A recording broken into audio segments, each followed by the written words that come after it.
Good day and welcome to a new kind of video. So in this video we are going to talk about D&D. Well, it's going to be my first video on D&D, and it's going to be a video about player character creation and what I believe you should focus on. Of course, when it comes to D&D, just to give you guys some background, I have been playing D&D for over 5 years now, and I've really enjoyed D&D. I absolutely love D&D.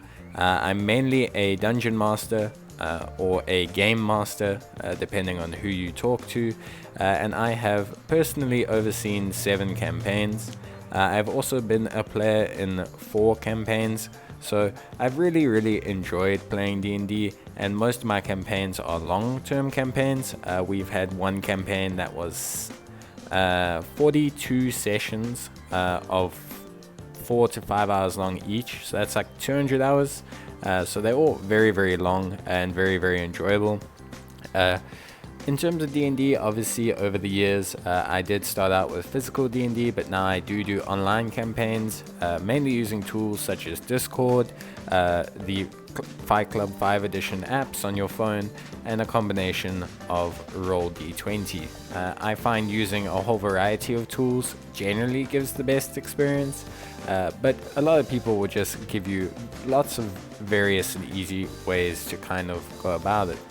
And in today's video, we're just going to talk about creating a character, and what does creating a character mean, what does it mean for you, and if you are a new player or a veteran player, what should you focus on when you create a character? What should you make your focus when you're making a character, and what's important when you make a character? What sort of things affect your gameplay? What sort of things affect how you enjoy your game? And all of these things are very important, because as always, D&D, as much as it's about world creation and rules and gameplay and all those sort of things, it all starts with the various player characters in your party. So we'll take a look at a couple of things that I believe you guys should focus on, what's going to be good for you, what's going to be bad for you, and yeah, we'll just have a good go. I'm not going to be posting these videos too frequently. I'll be posting maybe one a week. And if you're ever interested in D&D, feel free to leave a comment on my YouTube channel, or hit me up with a message, and I'll gladly give you advice or even just discuss D&D with you. So the first thing you need to look at when you're making your character is obviously race. So I know that seems very simple, but race is very important when it comes to D&D characters. The reason race is so important is because, to cut a long story short, races kind of are the backbone structure to what your character needs to be. When you are making a race, just be aware that what you see here in this list is a full list of things like homebrew characters, and homebrew means custom, essentially custom races, and also you get a whole bunch of races that have been added in from companion guides and companions and things like that have been added into D&D. So as a new player, I highly suggest starting with something basic or something you're familiar with. If you're a big fan of World of Warcraft or Lord of the Rings or something that's a bit more mainstream, it's very easy to pick up something like a mountain dwarf or a half orc or a half elf or an elf or a human and make them work. If you're someone a bit more familiar with D&D, things like tieflings, tabaxi are probably going to intrigue you, and then you can obviously move along the line of more diverse and interesting characters. You can always go for something complex right off the bat if that's what suits you, but what I'm saying to you is you don't need to just immediately jump in to those kind of complex races if you don't want to. But what's very important about race is to look beyond something like just their starting bonuses. Take this mountain dwarf, for example. You could 100% just focus on the gameplay aspects of this dwarf, the dwarven resilience, the +2 to strength, the dwarven combat training, and all those things, and you should 100% you should obviously take those things into mind, but you need to also understand the dwarven race. You gotta understand what they like, You got to understand that they live for 400 years, that dwarves tend to hold grudges, that they are loyal creatures, that they are genuinely determined, they're true to their word, they're decisive. Most of them are stubborn. Clans are super important to dwarves. Dwarves that are clanless are unique almost in dwarven culture. And it's important to understand those things about the dwarven race so that it allows you to create a character that fluctuates within that. You don't need to take everything, and you don't need to be strict to the book. That's not what I'm saying. But it's important that you understand dwarves, because the most embarrassing thing I tend to find is I have players who say they want to play tiefling, or tabaxi, or dwarves, or this or that, and even humans to a certain extent, and they'll enter into D&D and they won't know even what city they're from, they won't remember what town they're from, they won't even bother to make up a baker's name that gave them bread when they were a child. They will just go into the game without any kind of understanding of their characters or their character's race, and it really does kind of diminish the impact or the personality and the traits of their character. There's so many races that can be played uniquely or have unique interactions with other races, and it just never occurs. You constantly just get dwarves speaking to humans, or dwarves speaking to elves, or dwarves speaking to halflings, like whatever. Like, oh, it's just another person that I see along the street. It's not how it is. Cities have different population makeups. Different cities favor different races. Different races cherish different parts of things. Maybe there's a dwarf from your clan that you've met. How do you identify those dwarves? They wear signets, do they not? Is it the name? Is it not? Is it on your weapon? Those sort of things are things you can add in to your character to provide some kind of flavor.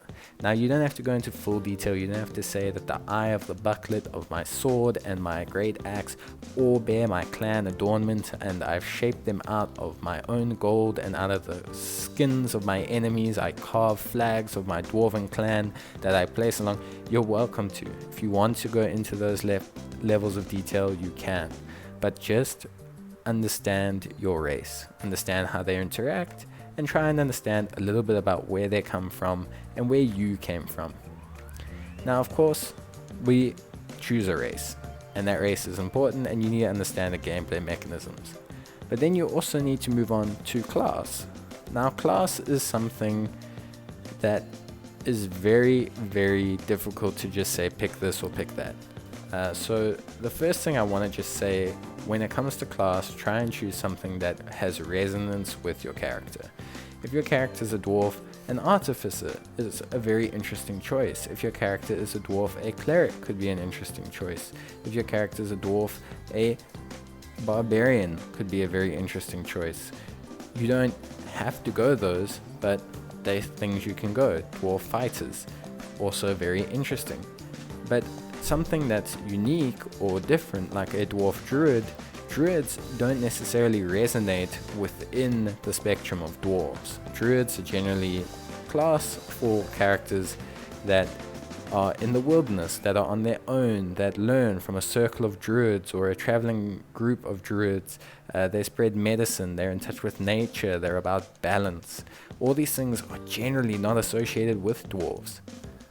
Can you still make one? Of course you can make one. But it's important that if you are going to do something that's a juxtaposition like that, write it into your backstory. Any dwarf that's born underground with their family, in their clan, 100% is never going to be a druid. But maybe when you're traveling along the road to start a new merchant outpost by the base of a new mountain that had been designated to your clan by the Dwarven King, your family misplaced you, or maybe you were abducted, or your family got into an accident, your parents lost you, or something occurred that enabled you to be picked up by a traveling troop of druids who taught you the ways of druidism so that you can continue to thrive and learn. There you go. It's part of your backstory now, and it's an applicable class for your character. It's important that you understand your class. What about your class? So beyond obviously writing it into your backstory, you need to understand how your class plays. Try and read through the entire leveling guide. Try and understand your character? Does it cast spells? Understand the aspects of it. It's not just there for combat. It's not just there so you can cast Entangle. It's not just there so you can run in with a seething rage and kill multiple people. It's there to shape your gameplay, but it's also there to create the character you want. If you want to be a time wizard, don't become a barbarian. If you want to wield 14 weapons at once and murder an entire group of people with a single swish of your blade, don't start as a wizard. Look and keep the end goal in mind. And remember, fun first. Multi-classing, min-maxing, all of these things are complicated steps and complicated activities you can do in D&D that will improve your gameplay and will make the game fun for you. But as a new player, you don't need to listen to some online guide about how to become Vegeta in D&D. You're welcome to, and you can if that is what excites you, but trying to make your first character on your own and trying to just go for what you believe is the fun option 9 times out of 10 will make your first campaign very enjoyable and will enable you to learn the game as you go along. You'll see your mistakes, you'll see where you picked up things that are good. Remember, it's okay to think outside the box. It's okay to try new things. It's a game, especially if you have a good DM and you have a group of mixed players, where you will learn more by playing it than you will by reading, watching, or doing anything else. It's a game that's to be enjoyed first. So when it comes to class, try and focus down on those things. Remember, fun first, but just read through your class guide. Understand where you're heading. Try and focus in on what you want to be. And by focusing in on what you want to be, you'll be able to become that in future. So we'll choose our class. You read up on all the features and everything. You understand your class. Understand what you're good at, what you're bad at. You don't want to be the kind of person that's a wizard and thinks, all I can do is cast spells. You still will probably have the ability to use a knife. You'll have the ability to use a crossbow. So just remember those kind of things. Just because you're a wizard doesn't mean you're Harry Potter-esque. You don't struggle to run 100 meters across the road. You 100% are able to do normal things. So the next thing we want to focus on is background. And background can be broken down into 2 sections. Those sections are character written backgrounds and your gameplay based background. So backgrounds are introduced in D&D 5e to help streamline the character creation process. Now an important thing with backgrounds is just remember that these are more archetypes than there are designated backgrounds for you. So try and think about how these fit in with your character, but remember that they're more gameplay based than there are necessary things that you have to focus on. When you choose a background, generally try and fit one that fits in with your character written background and your character's class before you focus on the gameplay aspects. But remember that just because you've now chosen a background doesn't mean you have to stick to that background in a sense of like rewriting your whole story. The background is more like a archetype of what your character was before they have begun their D&D journey.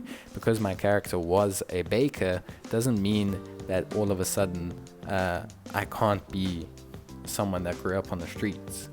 It's just one of those things. So remember to always keep that in mind when you're writing your character written backstory. I always suggest write your character's backstory, then choose your class and race, and then focus in on a background that suits both of those. I recently had a friend who was designing their character with me, and they were building their character and they realized, hey, I grew up on the streets and all these things happened to me, but I don't really feel like I'm a criminal. Then the urchin one might fit better with you. And they said, but does that mean I have to take a pet mouse? I don't really want pets. I'm not really that kind of person. Of course you don't. You don't need to take a pet mouse. You can completely opt out of that. flavor is fine. You have to take the proficiencies it gives, you have to take the bonuses it gives, but in terms of small things like that, don't sweat too much about those finer details.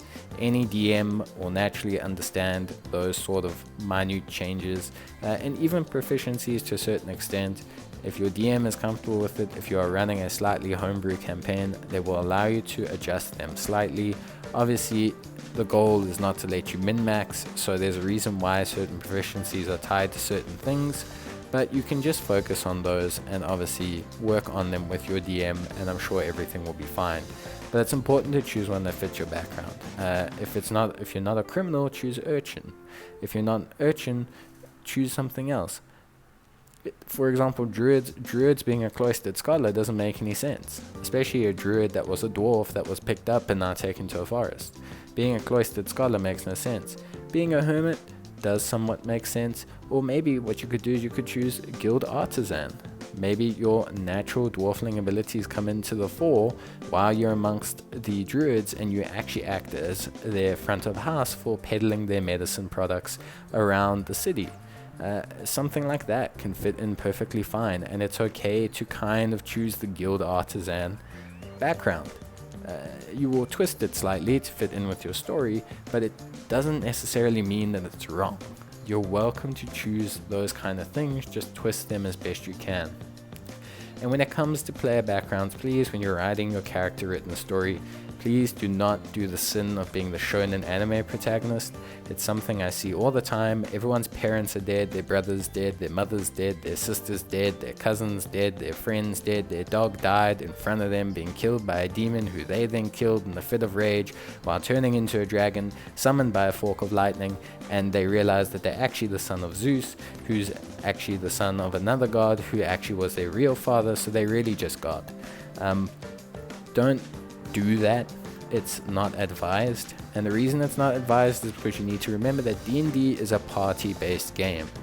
Everyone needs their moment to shine. If you want to write yourself in as this kind of main protagonist kind of level of shonen MC, you're going to remove the shine from other people. And yes, you might enjoy your game because you're now this super powerful, super cool number one character, but you've kind of shot yourself in the foot because people aren't going to enjoy playing with you. And when it comes to character backgrounds, try and keep it to about 1 to 2 pages max, and be more descriptive than a list. Rather tell me about your hometown, the people in your hometown, the kind of weather you grew up with, the friends you made, the games you played, the people you met. Describe incidents, how they made you feel, how they made other people around you feel, how do people react to you. Don't just write me lists and lists of things that happened in your past. I woke up and I had coffee, and every day I had coffee, and then the next day I killed the dragon, and after killing the dragon I became a prince, and when I was a prince I became king, and when I became king I lost my dad, and when I lost my dad I was thrown out of my kingdom, and then I was thrown out of my kingdom. It's great. Like, it's cool that you've got this whole huge list of things you want to have done before you've started the game, but always treat D&D as the way to make your list of accomplishments. Making a character that's got a list of accomplishments before they become someone seems a bit pointless.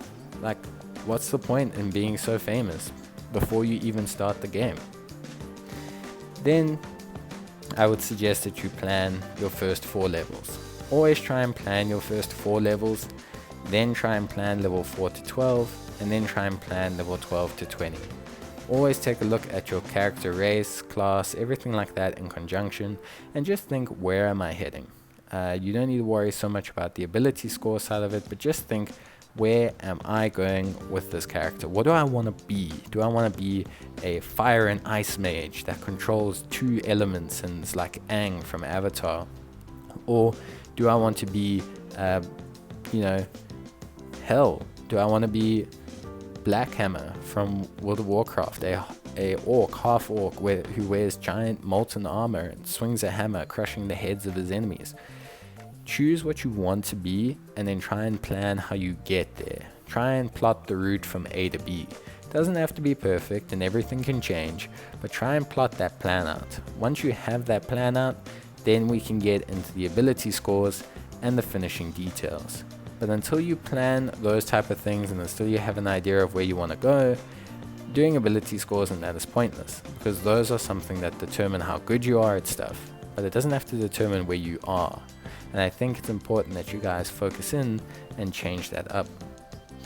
Now, of course, there are a couple tips that you can focus on when you are doing ability scores for your units. So firstly, focus on the primary stats you're going to use. If you're using intelligence to cast spells and you want to be a wizard, it's probably best that you have high intelligence, so always designate your highest stat to there.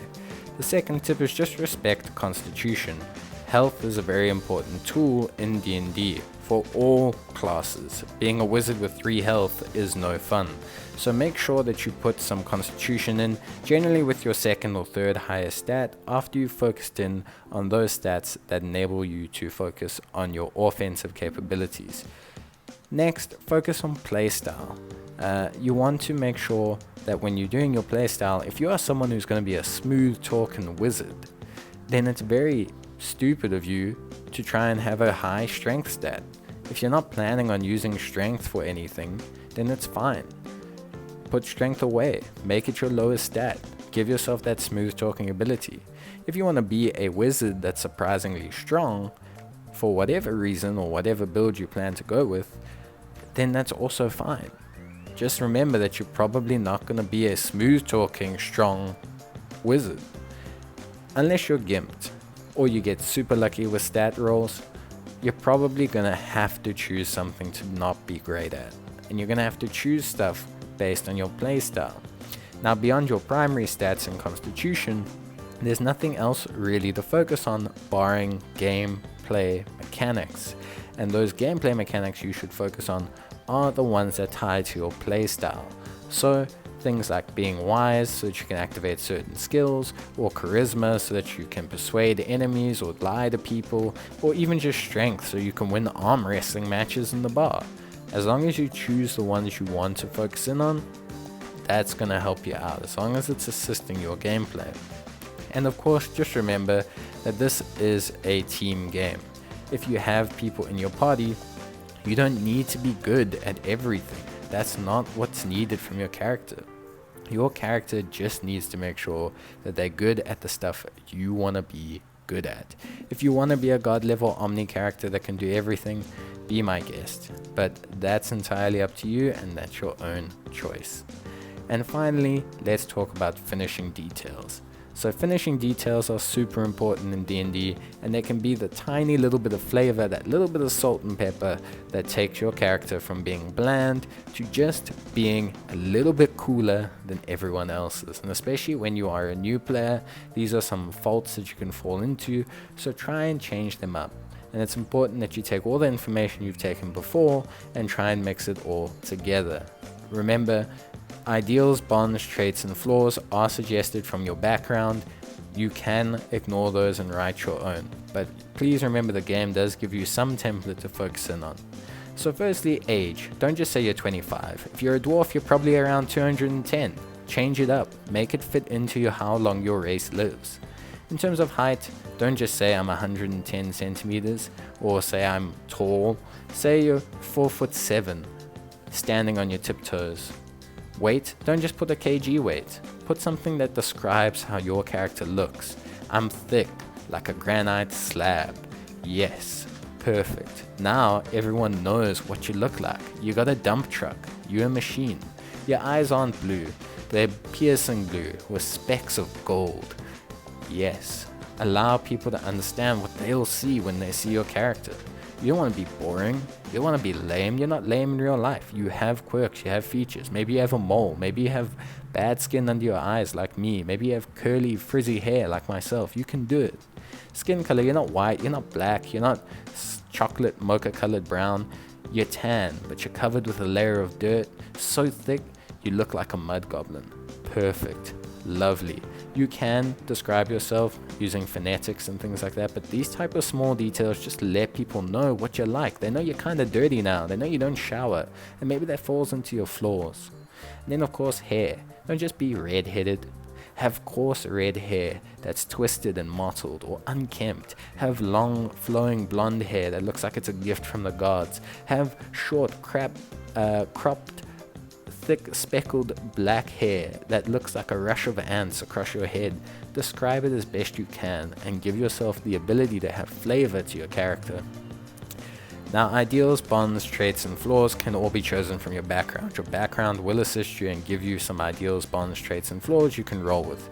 But I always say try and choose ones that you can obviously factor in. But before we even get there, we need to talk about alignment. So an important rule is chaotic does not equal free will. Being chaotic in D&D does not mean, I just get to choose what I think is best. Yo, that's what I think is the coolest thing to do. That's wrong. That's not what chaotic is. Chaotic means you actually act in a rebellious nature. It's important to note that chaotic characters are constantly looking at testing the boundaries. They're the people that follow the rule that all rules are meant to be broken. And that is what chaotic means. A lot of people seem to think it's a free pass. It's something they just get to do. You don't need to worry about anything. You can just play the game. You don't have to make any choices. Everything you do is within your own prerogative. That's not true. Lawful characters imply honor and respect for society's rules, or their own creed, like lawful evil characters. Chaotic means you focus on yourself, that you are rebellious. You're not just someone that's doing what they want on a whim. You're someone who's focusing on themselves. You are being purposefully rebellious. You do good deeds, but you want something in return. And neutral is seeking a balance between extremes. You're someone who seeks to have the good weigh out the bad and the bad weigh out the good. You don't want anything on either side. And that's how neutral works. Now let's say you want to be someone that focuses, like, I'm a Tarzan, I'm a wild man. Then you're unaligned. You can work entirely on instinct. Maybe you only care about survival. Maybe you only do things to survive in the moment. You're not bad, you're not good, you're unaligned. It's allowed in D&D. It means instinctual, basically, and so you can focus on that. When it comes to ideals, bonds, traits, and flaws, I always say to people, try to have two.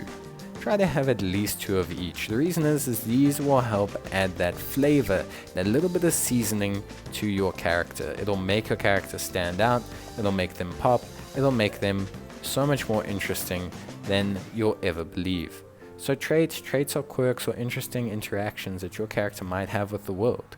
You need to understand, maybe a trait of your character is that they always butt in on other people's conversations. It's not necessarily a flaw, it doesn't have to be something negative, it doesn't have to necessarily be something good, but it's a quirk, it's a trait, it's something about you that other people will notice.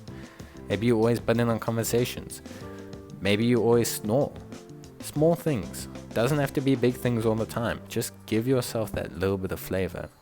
Ideals. Ideals are principles that your character will have. They're things your character sticks to no matter what. Whether they're good or bad, everyone has something that sticks in their mind. It's a rule for them to follow. If you are a good person, maybe you only kill those who have sinned. If you're a bad person, maybe you only kill those who have wronged you. Maybe you won't harm innocents as a bad person. However, you will steal from them. You won't physically harm them, but you will steal, you will take gold, but you refuse to perform bodily harm on innocents. It's stuff like that that can add flavor to your character. Or just straight up things like, I always steal, I always look out for me, I always keep myself first, I always take the gold option, I always lie, anything really, but it's ideals, it's principles that you will maintain throughout the campaign. It's important. Then, of course, bonds. Bonds are things that give you connections to other characters, other places, other people, backstories, anything really. It's something that you have that connects you to your story. Is it, I always sleep with the blanket of my mother that she gave me when I was a baby, as a child? Is it something like I wear a necklace around my neck that reminds me of the purpose that I'm looking for? It has a picture of my brother, a locket that contains the picture of my sibling that I've been looking for years. A badge of the commander that first promoted me in my martial unit and I'm on the look for, or who died trying to save me and I'm trying to seek vengeance. These are more like things that connect you to your backstory than they are, anything else. So try and focus on those as best you can. And then finally, flaws. So we have flaws, everyone has flaws, but try and think of flaws as being more impulsive than just from being a conscious thing. Try and think of flaws as being, things that pop out to you. They're impulsive, and they can be connected to others. They can be something from your background. They can be things that you developed.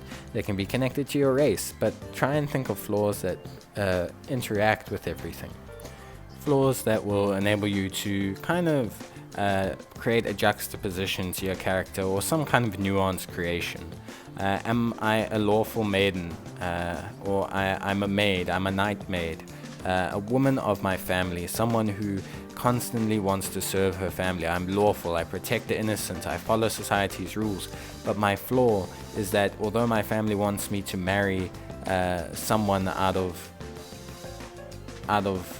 designation and power, I instead want to marry for myself. It doesn't have to be a flaw that's necessarily a flaw.